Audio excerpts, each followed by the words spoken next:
DOG's in the house, Matt announced as we entered. Our friends scattered to check out the new place. A tall, thin girl with long, straight black hair approached us with her arms crossed and a scowl on her face. She was sleek and sexy as hell.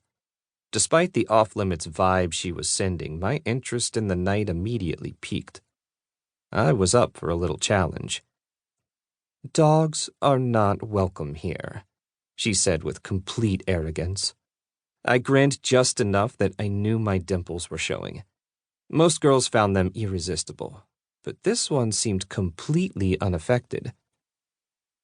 "You must be new here, 'cause I'm sure I would have noticed you otherwise." She rolled her eyes. "Don't waste your breath. Your kind is not welcome here. My sisters and I just transferred. Most of us were forced to come to discourage this sort of nonsense and fraternization between species." "Oh, now, come on, darling," one of my brothers, Brett, said, approaching and putting on his best southern charm. "This is the Ark, where we encourage interspecies relations."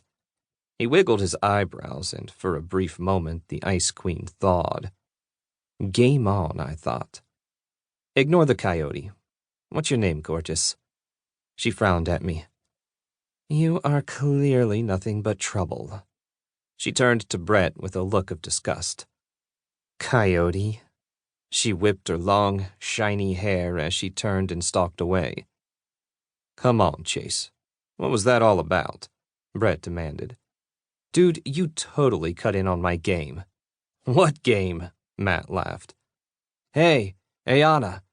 The Ice Queen turned and cocked her head in interest. "Don't be such a bitch." She hissed as she turned and stomped off. "Dude, you know her?" "Chase, my man, you are aware that jaguars and black panthers are basically the same species, right?" "Why would I know that?" Matt laughed. "Well, we are. Ayana and her sisters," he emphasized with air quotes, "are all black panthers, a bunch of elitist snobs. They even frown at fraternizing with my kind, even though the only difference is the color of our coats. Trust me, I did you a favor. Let's go grab a drink and find something better to distract you with tonight." Much of the remainder of the night passed in a blur, and my next fully coherent memory was waking up naked in bed and thankful I was alone. It wasn't like me to get that wasted, and I didn't like it. It made my wolf uncomfortable when I drank, and I could feel my skin crawling with the sensation I knew as the sign that I needed to shift. I threw on an old pair of shorts and used the bathroom before grabbing a cold bottle of water from the fridge and heading for the woods. One of the things I loved about the Ark was the massive 187-acre forest surrounding the college. It was the perfect getaway, and since everyone on campus was a shifter, I didn't even have to hide when I needed time in my fur. Once inside the cover of the trees, I started to discard my shorts. "Chase Westin?" A sexy voice purred behind me, and I nearly tripped in surprise. Turning, I saw a girl that I didn't recognize at all. Hi, have we met?" "Chase, you rocked my world last night. I'm Anita, remember?" "Shit." I racked my brain for any memory of the previous evening. She started laughing. "I'm just messing with you.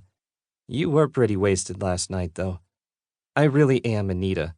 You and some of your friends partied at my house last night." "Oh, you're a panther." "You say that with disgust. I suppose my sister's reputations have preceded us. I really shouldn't be surprised." There was something different about the girl, and I liked her immensely. "And you're not like your sisters?" I asked. "Oh, God, no. I'm not a pampered princess or think I'm the greatest thing ever to walk this earth. I actually love the interspecies policy here at Archibald Reynolds. My sisters are just a bunch of snobs, and our king strongly encourages keeping our line pure, if you know what I mean." "And you don't?" "By the way, we call it the Ark, Archibald Reynolds College. ARC, kind of a pun from the Ark." I shook my head. It sounded stupid trying to explain.